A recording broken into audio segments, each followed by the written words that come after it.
Have you ever wondered what it would be like to play God?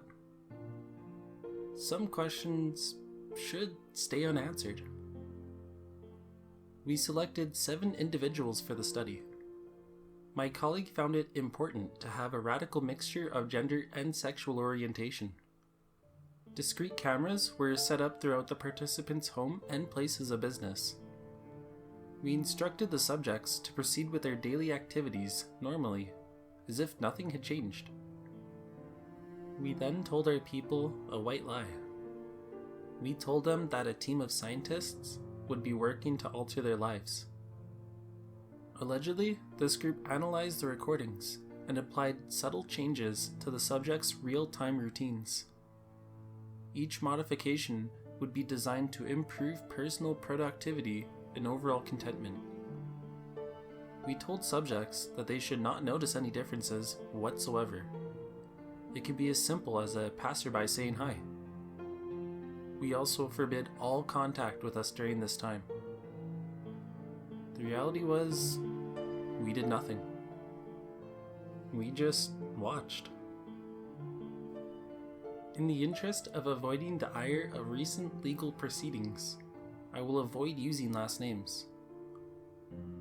I worked with a respected sociologist named Thomas, or Tommy for short.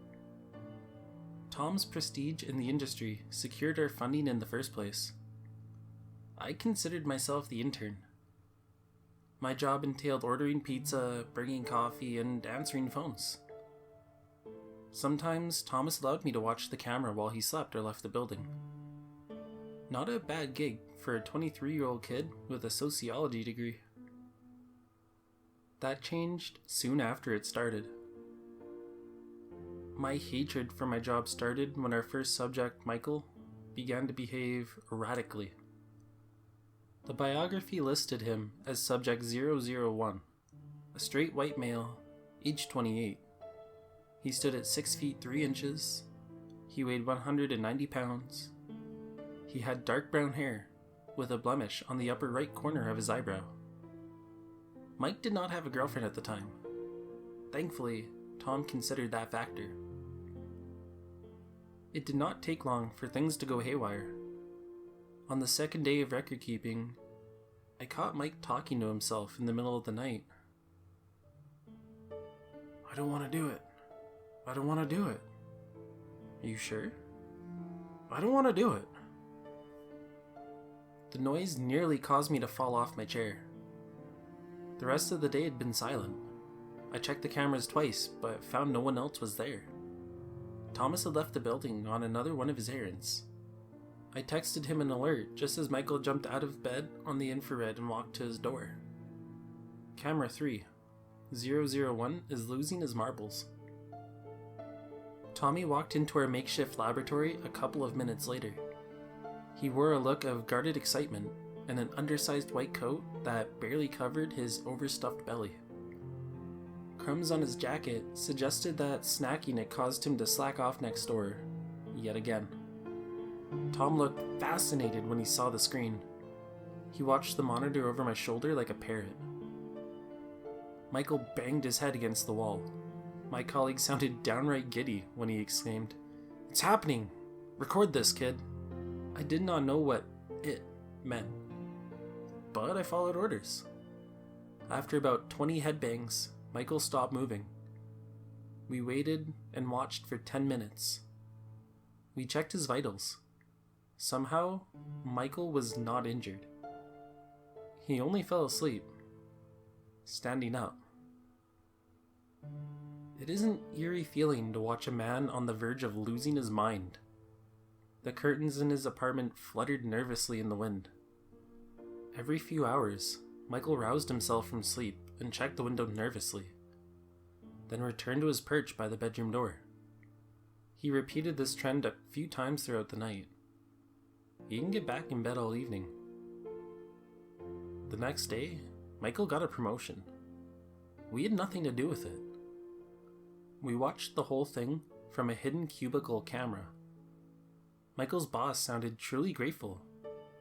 She considered Michael's job performance to be worthy of recognition. To boot, the firm had been particularly successful that quarter. That meant a big bonus.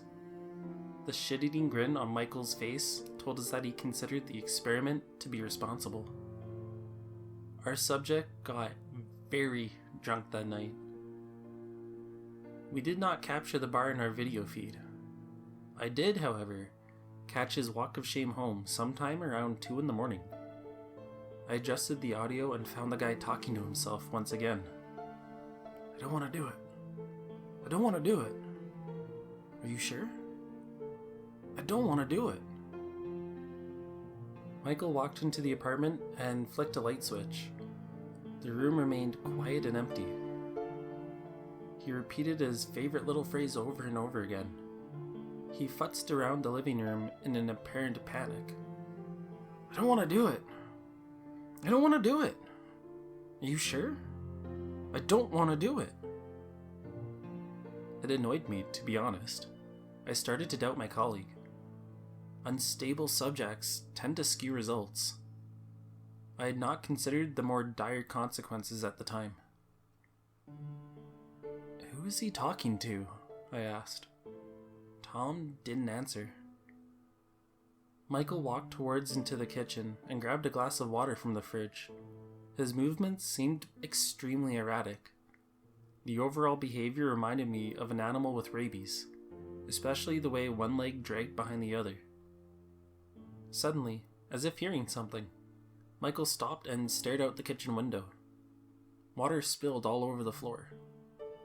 Michael stayed in that position for 5 minutes. Then he offered one last line in the direction of the kitchen door. Are you sure? Then he sprinted outside without another word. Switch to camera 4, Tommy barked over my shoulder. I did as I was told. I swear, that's it. The memory of this still keeps me up at night. Michael's drunken shape came back into focus on the green grass of the apartment complex. The receiver taped to his chest captured rapid breaths as his haphazard footsteps traced a path that led in only one direction. Headlights and horns blasted only 50 feet away. The freeway. Tom, this is a problem. This is a big fucking problem. I must have repeated that phrase 1,000 times, but my pleas were ignored by my wide-eyed companion. I grabbed the office phone and quickly tried to find an emergency contact. All the while, Michael teetered in between traffic carelessly like a missing toddler. There's nothing we can do, Tom muttered. What do you want me to say? Michael's body exploded the moment he met the tractor trailer. He died that day. Our benefactor compensated the family handsomely. Litigation was temporarily avoided. The God experiment continued with the remaining subjects, uninterrupted, for 5 weeks.